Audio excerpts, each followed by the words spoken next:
नमस्कार दोस्तों।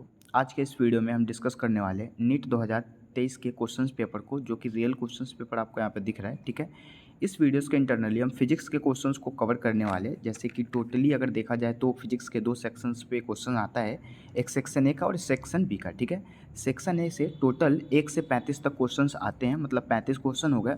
और सेक्शन बी से टोटल ऑल ओवर देखा जाए सेक्शन बी का तो 36 से लेकर 50 क्वेश्चंस तक आते हैं। मतलब कि टोटल इस वीडियोस के इंटरनली हम 50 क्वेश्चंस को कवर करेंगे। ये सारे क्वेश्चंस काफ़ी ज़्यादा इंपॉर्टेंट होंगे और बहुत ही ज़्यादा कंसेप्चुअल बेस्ड क्वेश्चन होंगे। ठीक है, तो स्टार्ट करते हैं हम अपने फर्स्ट सेक्शन से। So this is our section A, जिसमें 1 से 35 तक हम क्वेश्चंस को करेंगे। ठीक है, तो फर्स्ट क्वेश्चन से यहाँ पे क्या कहा जा रहा है, a football play is moving southward and suddenly turns eastward with the same speed से वो सडनली घूम गया। ठीक है, मूव हो गया। To avoid an opponent the force that act of the plate while turning is, तो उसका टर्निंग क्या होगा। तो जैसे ही अगर वो साउथवर्ड से ईस्टवर्ड की तरफ मूव करेगा, मतलब कि साउथ से ईस्टवर्ड की तरफ मूव करेगा, तो वो कहाँ जाएगा, नॉर्थ से लेकर ईस्ट तक जाएगा। ठीक है, क्योंकि यहाँ तो मूव हो चुका, उसके बाद फिर ये नॉर्थ से ईस्ट जाएगा। ठीक है, तो the right answer is along the north east. ठीक है, two is the right answers. Again फिर आते हैं नेक्स्ट क्वेश्चन पे। नेक्स्ट क्वेश्चन से यहाँ पे क्या कहा जा रहा है, an arc source is connected to a capacitor C due to decrease in its operating frequency. ठीक है, अब अपॉर्चनिंग फ्रीक्वेंसी जो होगा वो क्या करेगा कि वहाँ पे मतलब कि डिक्रीज़ होने लगे, मतलब डिस्प्लेसमेंट करेंट जो होंगे उसके वो डिक्रीज़ होना स्टार्टअप हो जाएंगे। ठीक है, so this is also a concept based question.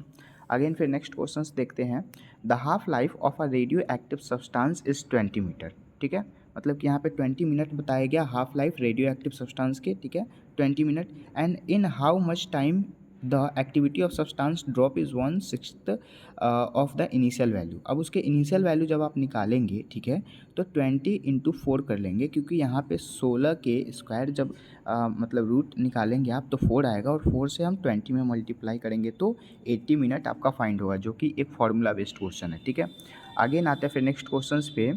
The net magnetic flux through an enclose surface is, तो यहाँ पे जो है नेट मैग्नेटिक फ्लक्स आपको बताना है किसके थ्रू, क्लोज सरफेस के थ्रू, तो यहाँ पे 0 हो जाएगा। ठीक है, this is the concept based question, this is the right answers. Again फिर आते हैं नेक्स्ट क्वेश्चन पे। The next question is the equivalent capacitance of the system show in the following circuit। तो यहाँ पे कुछ दिए गए हैं, इसके अकॉर्डिंग आपको सर्किट निकालना है कि हाँ यहाँ पे कितने माइक्रोफैराडे का सर्किट आएगा। ठीक है, सो सबसे पहले यहाँ पे जैसे कि आपको यहाँ पे 3 माइक्रोफैराडे दिया हुआ है, यहाँ पे भी 3 माइक्रोफैराडे, यहाँ पे भी 3 माइक्रोफैराडे। ठीक है, लेकिन आपको निकालना क्या है, इक्विवेलेंट कैपेसिटेंस निकालना है। ठीक है, यहाँ पे आपको शो हो रहा होगा, तो इक्विवेलेंट कैपेसिटेंस नीट 2021 में भी क्वेश्चन आया था। इसका राइट आंसर यहाँ पे क्या हो जाएगा, जैसे आप देख सकते हैं कि इस वाले वैल्यू को हम ले जाएंगे बी वाले वैल्यू तक। ठीक है, तो यहाँ पे 3 आ गया और 3 आ गया, 6 आ गया। ठीक है, और यहाँ पे फिर 3 है, तो 6/3 अगर हम निकालें, क्योंकि दोनों का हम मिक्सअप कर लेंगे, ऐड कर लेंगे, और फिर यहाँ पे इसको हम बट्टा कर लेंगे, मतलब कि भागा कर लेंगे इस चीज़ से। ठीक है, तो यहाँ पे डिवाइड करेंगे, मतलब कि 3 एंड 3 को ऐड करेंगे तो 6 आ गया, और 6/3 करेंगे तो यहाँ पे 2 microfarad is the right answer. This is the मतलब कि यहाँ पे ये एक ट्रिक लगा के आप बना सकते हैं। जो भी इक्विवेलेंट कैपेसिटेंस से अगर क्वेश्चन आता है, सर्किट से क्वेश्चन आता है, तो अगर आपको यहाँ पे पूछा जाएगा तो आप इसके अकॉर्डिंग क्वेश्चन को सही कर सकते हैं। ठीक है, अब आते हैं नेक्स्ट क्वेश्चन पे।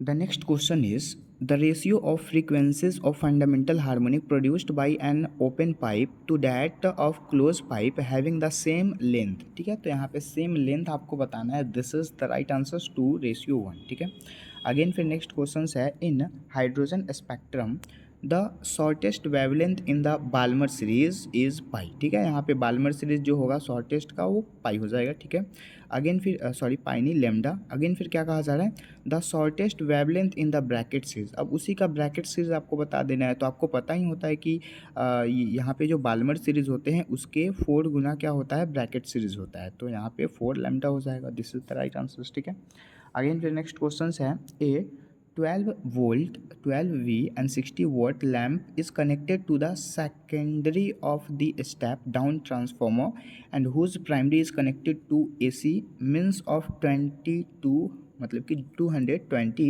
Volt. Assuming the transfer to be ideal, what is the current of primary winding. अब प्राइमरी वाइंडिंग का करेंट आपको बताना है तो वहाँ पे कितना होना चाहिए था, ठीक है।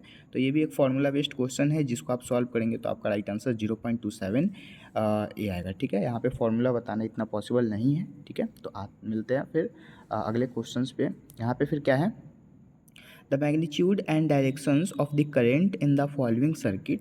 तो यहाँ पे एक मतलब कि सर्किट का फिगर दिया गया है, ठीक है। इसके अकॉर्डिंग आपको बताना है, क्या बताना है, मैग्नीट्यूड एंड डायरेक्शंस को लेकर के यहाँ पे सर्किट को बता देना है, ठीक है। सो फर्स्टली यहाँ पे क्या होगा, जैसे कि मैंने पहले वाले क्वेश्चंस में आपको डिस्कस किया था, जैसे कि 2 यहाँ पे ओम हो गया, ठीक है। अगेन फिर 1 ओम है तो इसको हम डिवाइड कर लेंगे, ठीक है, ठीक है। तो इसका जब डिवीज़न करेंगे तो यहाँ पे 1/2 करेंगे तो कितना आएगा, 0.5 आ जाएगा, 0.5 ए हो गया, ठीक है। या फिर इसका डिवीज़न करेंगे फिर भी वही चीज़ आना है, तो 0.5 angstrom from the A to B, A से लेकर के बी तक, ठीक है। अब इसी को जैसे कि ए से लेकर के बी तक नहीं, बी से लेकर ए तक रखता तो यहाँ पे राइट आंसर्स 2 आना चाहिए था, ठीक है। लेकिन जैसे कि हमें देखा जाए ऑप्शंस के अकॉर्डिंग, तो ऑप्शंस के अकॉर्डिंग यहाँ पे राइट आंसर्स ए हो जाएगा, ठीक है। अगेन फिर आते हैं नेक्स्ट क्वेश्चंस पे। The magnetic energy store in an indicator of inductance from microhertz and carrying a current of 2A is, ठीक है। तो यहाँ पे जब आप राइट आंसर्स निकालेंगे, this is also a formula based questions, right answers यहाँ पे 3 हो जाएगा, ठीक है। अगेन आते हैं नेक्स्ट क्वेश्चंस पे। Again this is the next questions. यहाँ पे नेक्स्ट क्वेश्चंस क्या कहा जा रहा है, the potential energy of a long spring when stretches by 2 centimeter is U, if the spring is stretch by 8 centimeters, potential energy store in it will be, ठीक है। तो पोटेंशियल एनर्जी यहाँ पे कितना स्टोर होगा, तो हम मल्टीप्लाई कर लेंगे, 8 into 2 is equal to 16 U, ठीक है। यहाँ पे इतने ज़्यादा पोटेंशियल एनर्जी स्टोर होंगे, ठीक है। अगेन आते हैं फिर नेक्स्ट क्वेश्चंस पे। The error in the measurement which rise due to a predictable frequencies in temperatures the voltage supply are. तो यहाँ पे कितने ज़्यादा वोल्टेज सप्लाईज होंगे, तो फर्स्टली ये जो टॉपिक है ये एक रैंडम एरर के टॉपिक्स है, ठीक है। तो राइट आंसर यहाँ पे रैंडम एरर हो जाएगा, बाकी ये सारे ऑप्शंस गलत है, ठीक है। अगेन आते हैं फिर नेक्स्ट क्वेश्चंस पे। Resistance of a carbon resistor determined from colour code is to, यहाँ पे कितना दिया गया है, 22,000 ±5% ओम, ठीक है। And the colour of the third brand must. अब थर्ड बैंड के लिए आपको यहाँ पे राइट आंसर्स चूज़ करना है, तो राइट आंसर्स यहाँ पे ऑरेंज, आपको पता ही है कि ऑरेंज जो होता है वही कहाँ पे मतलब यूज़ होता है, जो भी बैंड वगैरह होते हैं, है ना, तो वहाँ पे ये यूज़ होता है, ठीक है। तो रेसिस्टेंस के लिए, रेसिस्टेंस ऑफ कार्बन के लिए यहाँ पे B is the right answers, ठीक है। अगेन आते हैं फिर नेक्स्ट क्वेश्चन पे। A metal wire has mass 0.4 plus minus 0.002 gram radius, and इसका रेडियस दिया गया है 0.3 प्लस माइनस 0.001 mm and the length is इतना, ठीक है। उसके बाद the maximum possible percentage error in the measurement of density will be. अब आपको ना यहाँ पे एरर मेजरमेंट आपको निकालना है, तो सबसे पहले इन सबको ऐड कर लेंगे, फिर इन सबको ऐड कर लेंगे, ऐड करने के बाद इसका परसेंटेज आप आसानी से निकाल सकते हैं। This is very simple question, ठीक है। काफ़ी ज़्यादा सिंपल क्वेश्चन है ये, जो कि बार बार पूछा जाता है, ठीक है। इसको ना फॉर्मूला लगा कर आप निकालेंगे तो यहाँ पे आपका राइट आंसर 1.6% आएगा, ठीक है। अगेन आते हैं फिर नेक्स्ट क्वेश्चंस पे। Light travels a distance x in time t1, ठीक है, in air and tx in the time t2 in another denser medium, what is the critical angle for this medium, ठीक है। तो यहाँ पे राइट आंसर्स क्या हो जाएगा, यहाँ पे राइट आंसर्स 3 हो जाएगा, साइन इनवर्स 10 t1/t2, ठीक है। अगेन आते हैं फिर नेक्स्ट क्वेश्चंस पे। Again this is our next questions in a plane electrical wave travelling in free space, ठीक है। The electrical field component oscillates simultaneously and the frequency of is इतना hertz and the amplitude is this, okay. Then the amplitude of oscillating magnetic field is the speed of light in the free space is 3 × 10⁸, जो कि निर्वात होता है, ठीक है। तो जब आप इसका राइट आंसर्स निकालेंगे तो 2 आएगा, 1.6 × 10⁻⁷ t, जो कि काफ़ी ज़्यादा इंपॉर्टेंट क्वेश्चन है और यहाँ पे फॉर्मूला बेस्ड क्वेश्चन है, जिसका फॉर्मूला बताना अभी यहाँ पे पॉसिबल नहीं है, ठीक है। अगेन आता है फिर नेक्स्ट क्वेश्चन पे। The ratio of radius of gradations of the solid and a sphere of mass m and radius r about its own axis to the radius of gravitation, ठीक है। Again thin hollow sphere of the same mass and radius about its axis is, so this is dropped question जो कि नहीं पूछे जाएंगे, ठीक है। Again आते हैं फिर नेक्स्ट क्वेश्चन पे। The amount of energy required to form a soap bubble of radius 2 centimeter from a soap solutions is nearly. अब यहाँ पे क्या बताया जा रहा है कि surface tension of soap solution, surface tension जो है सॉप सॉल्यूशन का वो इतना दिया गया नैनो न्यूटन पर मीटर, ठीक है। तो यहाँ पे आपको रेडियस दिए गए हैं जो कि 2 सेंटीमीटर है, सॉप बबल जो कि उसके नियरली आपको बताना है, ठीक है। तो यहाँ पे राइट आंसर जो होगा अमाउंट ऑफ एनर्जी जो होगा वो 3.01 इंटू 10⁻⁻4 जूल हो जाएगा, ठीक है। अगेन आते हैं फिर नेक्स्ट क्वेश्चन पे। Is 19 number question.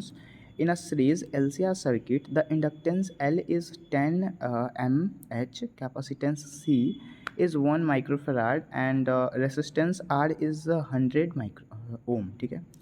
The frequency eight which resonance occurs is, तो इसका राइट आंसर से यहाँ पे 3 हो जाएगा 1.59 किलो हर्ज जूल, ठीक है, हर्ज, ठीक है, किलो हर्ज। अगेन आते हैं फिर नेक्स्ट क्वेश्चन पे। यहाँ पे फिर नेक्स्ट क्वेश्चन है if this statement over a surface then what is the right answer, ठीक है। तो यहाँ पे जो होंगे ना, the number of flux lines entering the surface must be, मतलब यहाँ पे मस्ट वर्ड आना ही चाहिए था, ठीक है। So must be the equal to the number of flux lines leave it, ठीक है। This is the right answers for this equations. Again आते हैं नेक्स्ट क्वेश्चन पे। This is also next question. The venturi meter works on, this is रट्टू question, क्या हो जाएगा, Bernoulli principle. Bernoulli principle के इंटरनली ही आता है वेंट्रली मीटर, ठीक है, जो कि वर्क करता है। अगेन फिर नेक्स्ट क्वेश्चन यहाँ पे क्या है, 2 बॉडीज ऑफ मास m, मतलब कि 2 बॉडी दिए गए हैं जिसके मास m, एक 1 m है, ठीक है, इसको m को 1 m ले लेंगे एंड 9 m हो गया, ठीक है, meter. Are placed at a distance r, उसका डिस्टेंस r दिया गया है। The gravitational potential on the line joining the bodies where the gravitational field equals 0 will be gravitational will be g is equal to gravitational constant। तो आपको यहाँ पे बताना है फॉर्मूला, ठीक है। तो फॉर्मूला के इंटरनली सबसे पहले एक तो यहाँ पे क्या होता है, जी m1 m2 upon are square होता है, ठीक है। लेकिन आर से आर तो कट जाएगा, ये खत्म हो गया। फिर इसके बाद जी m1 m2, तो m से m तो कंप्लीट हो जाएंगे ना, इसीलिए माइनस 16 ग्राम GM, मतलब कि यहाँ पे gravitational constant meter upon the, यहाँ पे R जो हो जाएगा वो क्या हो जाएगा, रेसिस्टेंस हो जाएगा, ठीक है। So the right answer is 2। Again आते हैं फिर नेक्स्ट क्वेश्चन पे। This is our next question. Next question क्या है, the temperature of a gas is -15 degree C। To what temperatures the gas should be heated so that the RMS speed is increased by 3 times, ठीक है। यहाँ पे 3 time जो होते हैं वो RMS स्पीड जो होते हैं वो इंक्रीज हो जाते हैं। तो यहाँ पे जो कैपेसिटेंस, मतलब कि right answers 3295 degree centigrade is the right answers, ठीक है। Again the next question is the minimum wavelength of X rays produced by electron accelerated through a potential difference of v volt is proportional to that, ठीक है। Proportional किसके proportional हुआ, तो 1/वोल्ट के proportional हुआ, ठीक है। This is the formula. Again फिर आते हैं नेक्स्ट क्वेश्चन पे। A vehicle travels half the distance with speed v and the remains distance with speed 2v, its average speed is, तो इसका एवरेज स्पीड क्या होगा। जब एवरेज स्पीड हम निकालेंगे यहाँ पे तो एक फॉर्मूला होता है जो कि 2v² अपॉन डी, मतलब कि यहाँ पे जो x का स्क्वायर अपॉन क्या हो जाएगा, 3 हो जाएगा, ठीक है। मतलब कि जैसे ही आप यहाँ पे 2v को रखेंगे तो ये 4v हो जाएगा और अपॉन 3, मतलब कि 4v upon the 3 is the right answer, ठीक है। अगेन फिर आते हैं नेक्स्ट क्वेश्चन पे जो कि स्टेटमेंट बेस्ड यहाँ पे क्वेश्चन है। इस क्वेश्चन में क्या कहा जा रहा है, the angular acceleration of a body moving along the circumference of a circle is, ठीक है। तो ये किसके अलोंग होगा, ये along the axis of the rotations, ठीक है। 3 is the right answer. Again फिर आते हैं नेक्स्ट क्वेश्चन पे। Let a wire be suspended from the ceiling rigid support and stretched by a weight W and attached at its free end the longitudinal stress at any point of cross sectional area A of the wire is, ठीक है। तो यहाँ पे right answer W/A हो जाएगा, ठीक है। Again this is our next questions। a full wave rectifier circular consist of 2 PN junctions diode। अब PN जंक्शन डायोड से क्वेश्चन आया हुआ है ना। यहाँ पे फिर क्या कह रहा है, centre trapped conformers capacitors and load resistance which of these component remove the AC ripple from the rectifier output, ठीक है। तो यहाँ पे राइट आंसर्स क्या हो जाएगा, 2 हो जाएगा कैपेसिटर। अगेन फिर नेक्स्ट क्वेश्चन है, an electron dipole is placed at an angle of 30 degree with the electrical field of intensity is 2 × 10⁵ nano पर कूलम.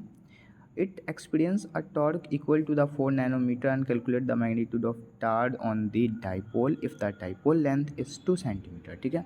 तो जैसे अब यहाँ पे 2 सेंटीमीटर तो चेंजिंग तो होगा ही नहीं, क्योंकि 2 सेंटीमीटर को, हाँ, यूनिट का चेंज हो जाएगा, 2 सेंटीमीटर से यहाँ पे मीटर कूलम हो जाएगा, ठीक है।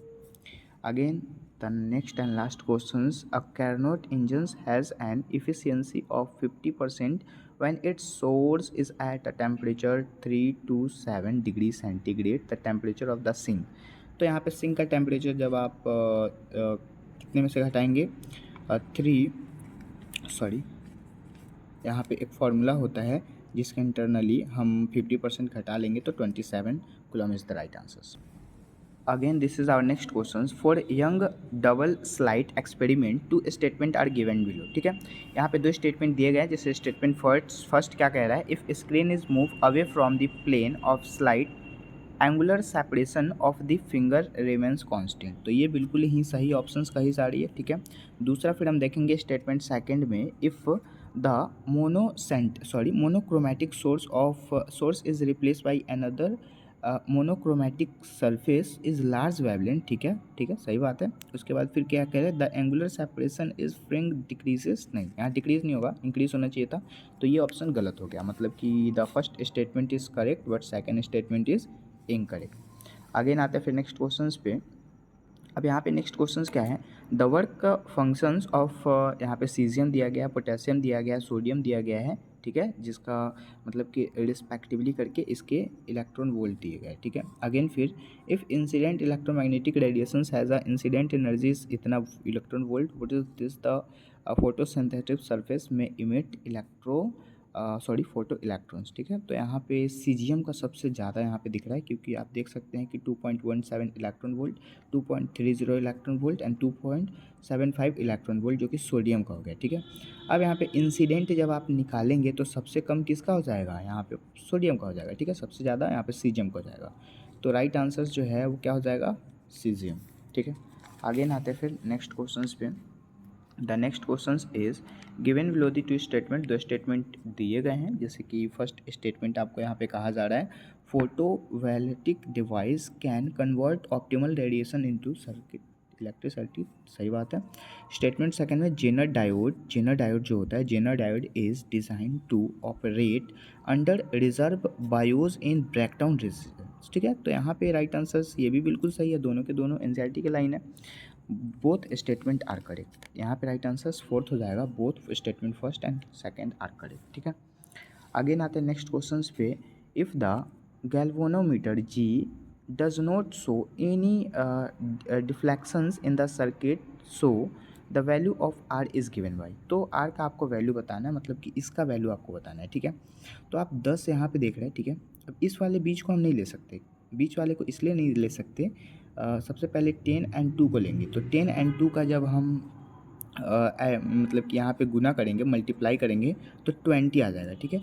अब 20 को हमें क्या करना होगा, 4000 से यहाँ पे डिवाइड करना होगा, तो 4000 अपॉन 20 करेंगे, तो यहाँ से 20 इज़ द राइट आंसर, ठीक है, 20 इज़ द राइट आंसर, ठीक है। मतलब कि 20 तो यहाँ से भी प्रूफ हो गया, हमने प्रूफ कर लिया कि हाँ 20 सही है।